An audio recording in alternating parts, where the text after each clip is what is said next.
Hi there, I'm Lisa from Pickle Designs. Thank you for joining me today so I can show you a few tips on stitching our in the hoop fabric flowers. What you see on your screen now are two flowers that I've made from the same exact pattern. If you look on the back, they're the same size. The difference is the amount of border that I've cut around this one. I've left a much bigger border on each layer of fabric. On this one, it looks very flat. This one, you have more texture and more fluff to it. What I do when I make these is I cut larger borders as I go out. And then on each layer, when you have a large border, you have more for your fingers to work with. Pull it on the grain, whichever way that may lay. Pinch it so you pull out some of the fibers and give it that nice frayed look.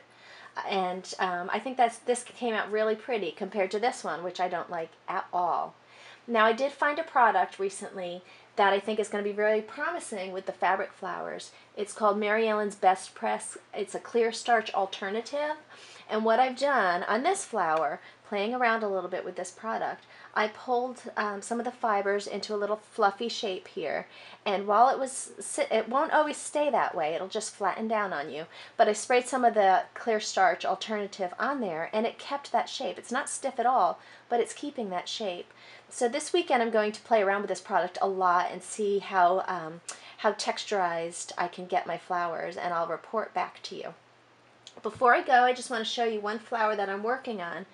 What I've done here is I've used 3 layers of fabric on the bottom, 3 layers of fabric in the middle, and they're these 3 different colors, and then 3 on top, so that I'm going to get lots of layers. I think I only used 1, 2, 3, 4, 5, 6 layers on here. I used 8 or 9 on this one.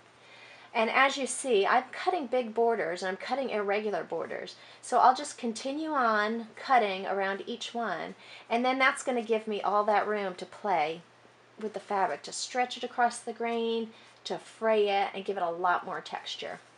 You can see that this is the same size as this as well. I've just used a lot more fabric on it. Thank you for joining me today, and if you have any more questions about stitching our fabric flowers in the hoop, please feel free to email me at lisa@picklepiedesigns.com. Thanks for joining us.